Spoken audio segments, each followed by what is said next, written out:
There, nice to meet you on this channel.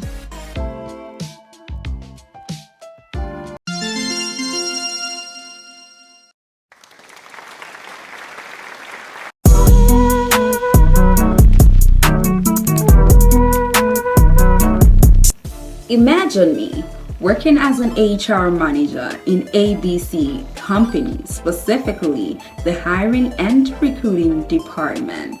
Now, you see our job posting online and then you apply. You will ask to submit your cover letter, your CV in full, curriculum vitae, a Latin word that simply means the course of life. You also ask to provide your transcripts, your certificate, and name it. Now, your CV is right before me as a hiring and recruiting manager. You are not before me. How do I know that you qualify for the job? That is where the CV comes in, which is the focus for this video. Having not met you in person, your CV should provide me a favorable image of you.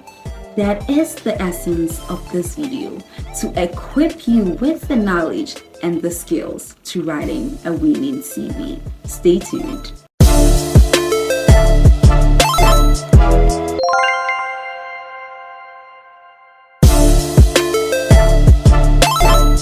Considering the number of applicants who do apply for jobs on a daily basis and also the need for emerging technologies to enhance seamless workflow, there has been an introduction of what we call the applicant tracking system. Pretty much this system is a software that is used to scan applicants' CV to match keywords that do align with the job description.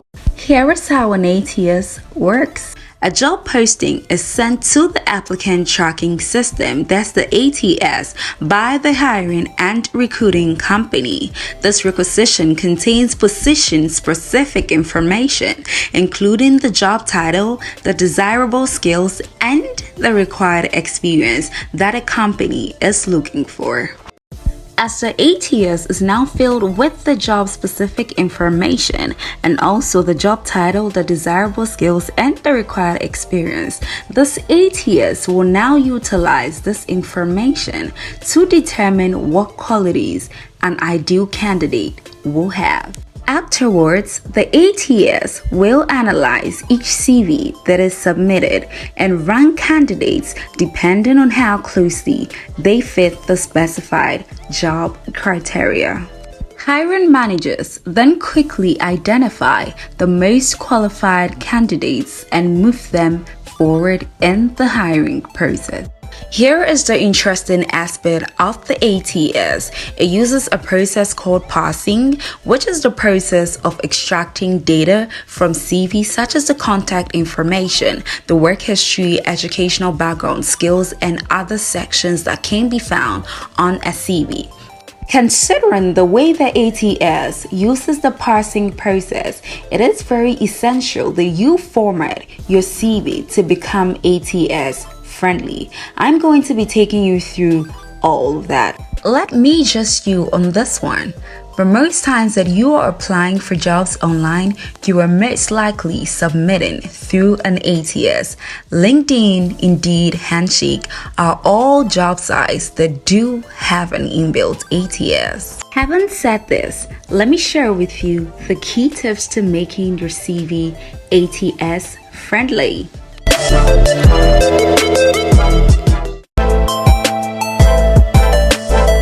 So let's take a look at this scenario. Pretty much it's a job for a senior software engineer, right? You go online, you see this job, and then you're interested in applying. So how would I be able to identify the keywords in the job and then use it on my CV to make it ATS friendly? So the first thing that you are supposed to do is to read the job description thoroughly. So like what I'm doing, as the screen is going really slowly, I really want you to read them. I want you to also make sure that you understand the skills, the qualifications, and the responsibilities that is mentioned in the job posting, right? So let's do that. So, after you have understood the skills, the qualifications, and responsibilities for this job posting, what you have to do is to highlight the recurrent skills and requirement. So, pretty much when I say recurring, I mean those that appear repeatedly. So, you pay attention to those keywords that appear multiple times throughout the job description. They are likely to be the most important and relevant skills sought by the employer. So let's go back and then we see the recurrent skills.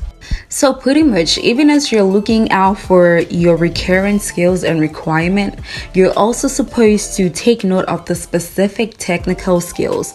So for this scenario, we're dealing with somebody who is who they're looking for a software developer, right? So there may be some technical skills or software tools that the employer will want the candidate to have or know.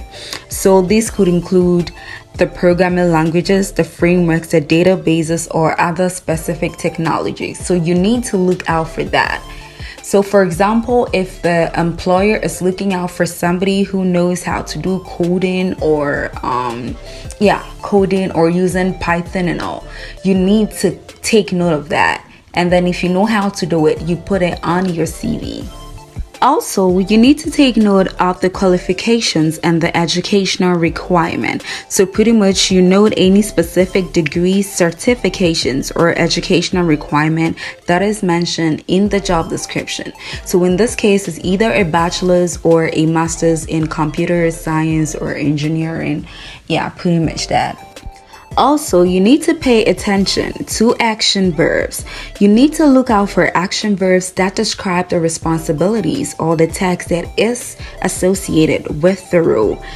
This is very important because it can be valuable to include in your CV to demonstrate relevant experience and achievement. So pretty much in your work experience, the action verbs that you find in the job posting, you can use some of that in there. We would answer all the questions at the end, right?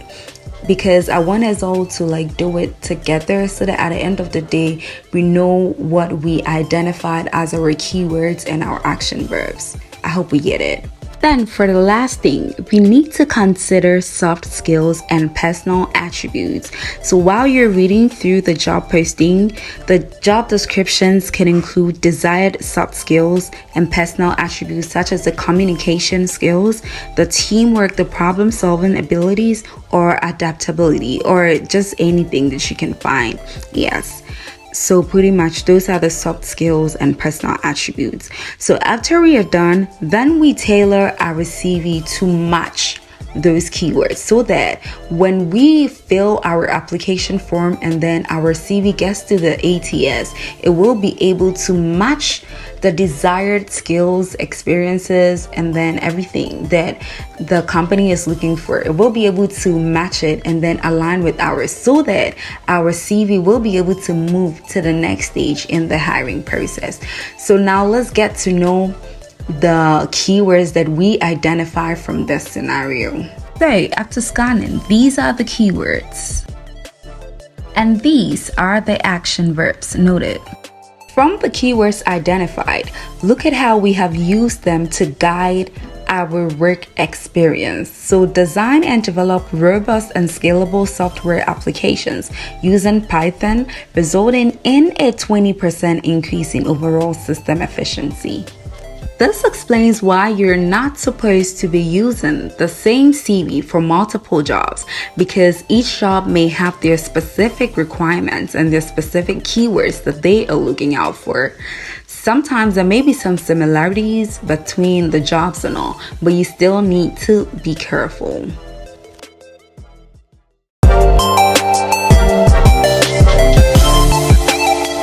While tables and columns can make your data or information that you are presenting look visually appealing, it is not advisable if you are aiming at an ATS-friendly CV. This is because the ATS kind of have limitations, meaning that it's not really able to pass information that is in a table. So pretty much it's going to gobble your information in a table and then even hide some things that are really important. Also, ATS recognizes information in reverse chronological format, simply meaning that you start from your current to your previous or your highest to your lowest. So pretty much, let's say if I'm talking about my educational background, and let's say currently I'm reading a PhD in anything, just anything. So my PhD is gonna start first, and then I move to my master's desk if I did, and then I go to my bachelor's degree. It's also about dates, then the current date should come first before, like, in that order.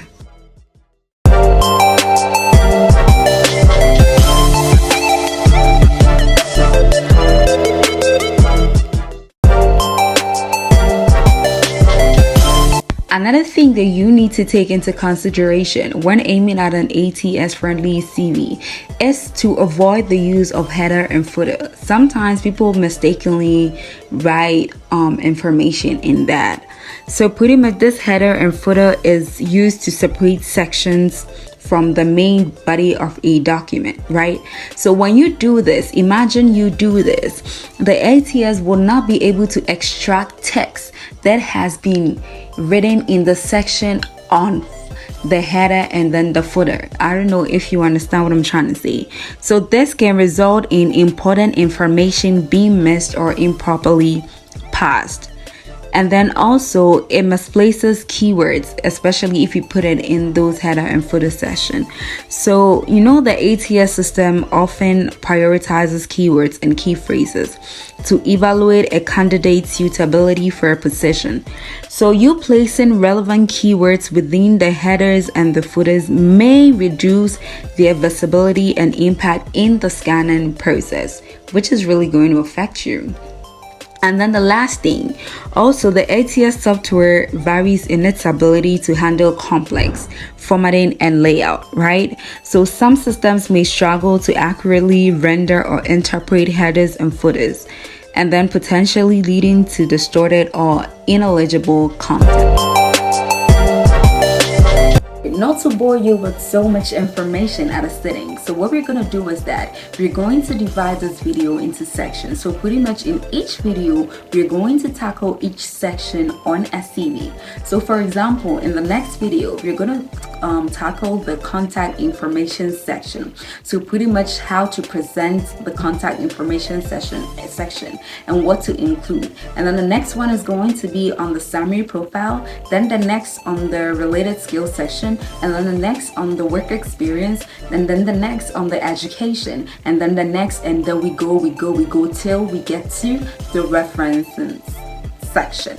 So what I want you to do is to stay tuned, subscribe, like, and share to all your friends, so that at the end of the series you will be able to have a winning CV. Stay tuned.